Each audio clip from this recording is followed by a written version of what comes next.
Olá pessoal, tudo bem? Aqui é professor Eduardo, conhecido como Duzão, professor Duzão de Biologia, e hoje nós vamos dar continuidade a uma parte da citologia, falando então dos tipos de células que existem, falando o que são células procariontes, as suas características, o que são células eucariontes, e vamos aproveitar nessa aula e diferenciar a célula animal e da vegetal, quando se diz em relação às suas estruturas internas e externas, a presença de parede celular, cloroplasto, por exemplo, na célula vegetal, e a presença de centríolo, por exemplo, na célula animal. Tudo isso será assunto da aula de hoje. Qualquer dúvida, dá uma olhadinha aqui, vamos acompanhando pelo cursor.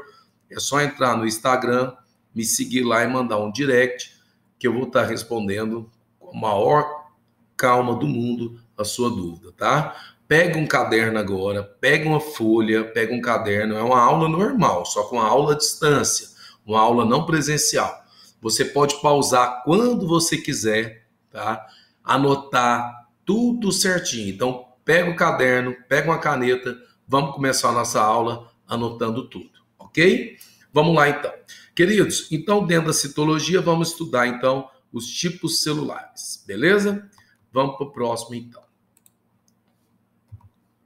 Bom, galera, a gente sabe que existe célula procarionte. Eu costumo falar para você, atenção ao nome. Biologia aprende pelo nome, não é isso? Então, dá uma olhada. A palavra pró significa antes. A palavra carion, aqui representada em C, tá vendo? Carion, observa o cursor do mouse, tá? Significa membrana do núcleo, né? Que vem da carioteca. Então, células procariontes são células extremamente simples, são células que não possuem núcleo, basicamente falando. Professor, quem são os 3 tipos de seres vivos que não têm núcleo? Aqui na aula está representando as bactérias e cianobactérias, mas ainda temos as árqueas também. Então, são 3 tipos. Anota aí, bactéria, cianobactéria e árqueas, tá? Escreve A-R-Q-U, normal, igual você está ouvindo eu falar, árquea. Esses seres são tão simples, repete comigo, que possuem células o quê? Procariontes, células que não têm núcleo. Eles estão representados dentro do reino Monera. Lembra que na biologia nós temos 5 reinos. O Monera, né, representando as bactérias, o reino protoctista, representado por protozoários e algas, o reino fungi, pelos fungos, o reino animal, representado pelos animais, e o reino vegetal, representado pelas plantas. Desses 5 reinos, o único que tem célula procarionte, dá uma olhada aqui, são células extremamente simples, é o reino Monera, que são bactérias, cianobactérias e as algas. Vamos entender como são as células procariontes? Primeiro, não possui núcleo e não possui organela bem definidas. Vamos anotando isso daí, tá bom? Não possui organelas revestidas por membrana. A única organela que tem, dá um pulo aqui para esse último, é o ribossomo. Gente, põe uma coisa na cabeça de vocês. O ribossomo faz a síntese de proteína. Repete comigo, ela faz o quê? Síntese de proteína, produz proteína. Você vai entender posteriormente que ele tem que ler uma fita chamada de RNA mensageiro. Essa fita de RNA mensageiro é o que leva a mensagem para o ribossomo de quais são os aminoácidos que vão formar uma determinada proteína. Enfim, o ribossomo existe em qualquer tipo de ser vivo do mundo. Então, é ser vivo, pode ser uni ou pluricelular, pode ser célula procarionte ou célula eucarionte, terá sempre quem? Repete para mim, o ribossomo. Então, anota aí, ribossomo, puxa uma setinha nas suas anotações e escreve síntese proteica. Ele é extremamente importante. E também material genético. Se é ser vivo, vai ter DNA e RNA ao mesmo tempo. Então, vamos para o próximo slide, dar uma olhadinha. Isso aqui é um desenho de uma bactéria, de uma célula procarionte, tá vendo? Está até em destaque aqui uma estrutura que algumas bactérias têm, chamada de mesossomo. Então, olha aqui, célula procarionte, célula com organização simples, ó, vai de olho no cursor aí do mouse. Sem núcleo organizado, né? Não tem carioteca, que é a membrana do núcleo, sem organelas membranosas, como bactérias, cianobactérias, e como eu mencionei também, igual as árqueas, tá bom? Então, esse aí seria um exemplo de uma célula procarionte para vocês. Dá uma olhada na cianobactéria. Cadê o núcleo? Ela não tem. Observa para você ver que você tem o material genético, que é o nucleóide, o DNA. Aqui você tem ribossomos, como eu falei, é a única organela que tem. E observa que o DNA não está aí no núcleo. Professor, o que são essas estruturas verdinhas aqui? Galera, isso aqui é a membrana fotossintética, por alguns autores chamados de lamelas fotossintéticas. E nela, cada pontinho desse aqui representado nessas lamelas, representam a clorofila. A função é fazer fotossíntese. A importância das cianobactérias é que, para muitos autores, através de uma teoria chamada endossimbiótica, elas deram origem ao cloroplasto, o que hoje é a organela pertencente à célula vegetal, tá? E será abordada essa teoria endossimbiótica com maiores detalhes em outra aula, mas tá aí exemplo. Voltando ao anterior, então, uma bactéria que tem célula procarionte e uma cianobactéria, tá bom? Vamos para o próximo.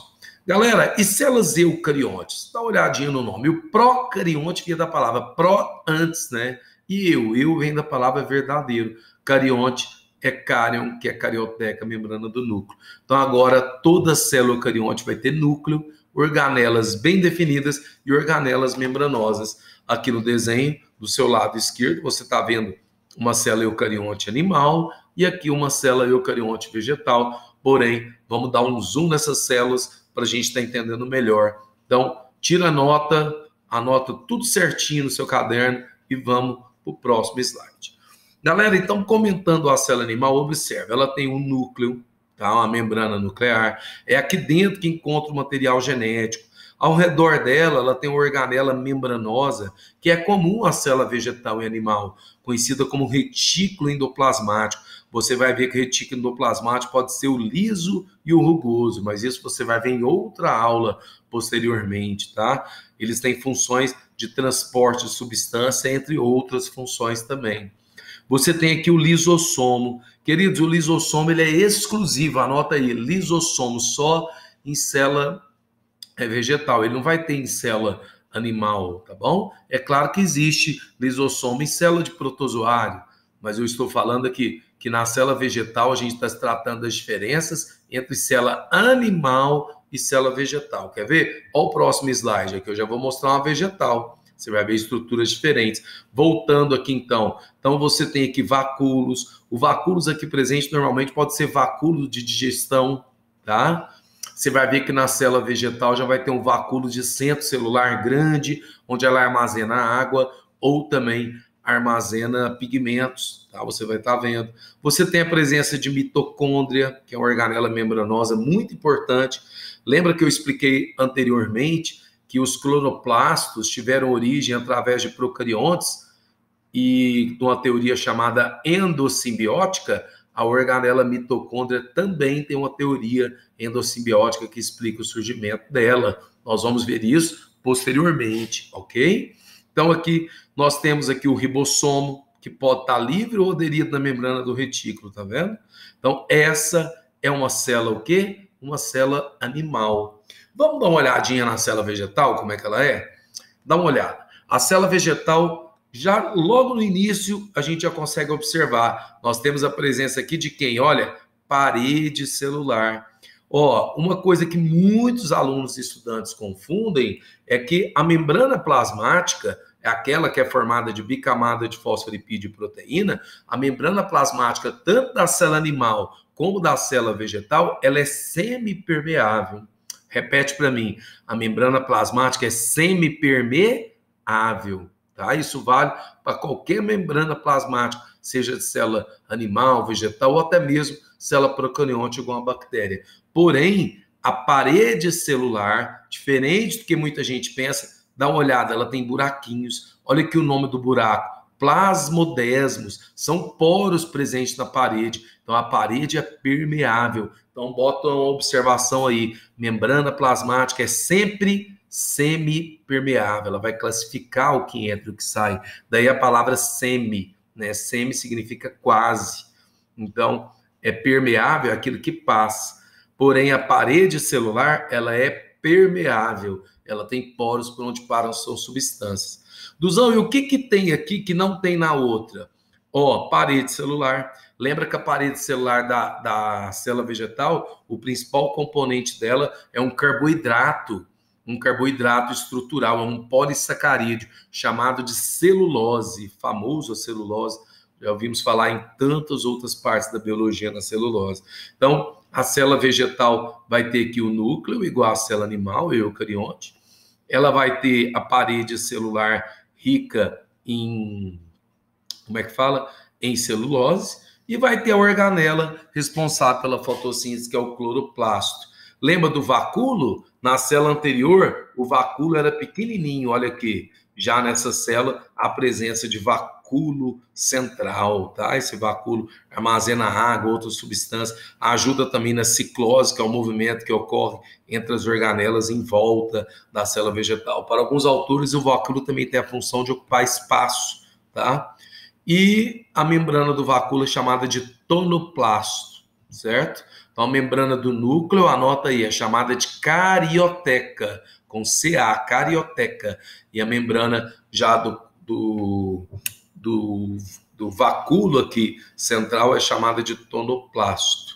Então, para a gente terminar a nossa aula aí, faz esse desenho, anota essas partes e vamos então aqui com as diferenças, né? A principal diferença, na célula animal nós temos a presença de centríolo. Vale ressaltar que quando for planta inferior, igual briófita, pode haver centríolo, mas a maioria dos livros trazem falando que centríolo não é presente em célula vegetal. Então a gente marca isso também como uma diferença. Então, o que existe na célula animal que não tem na vegetal?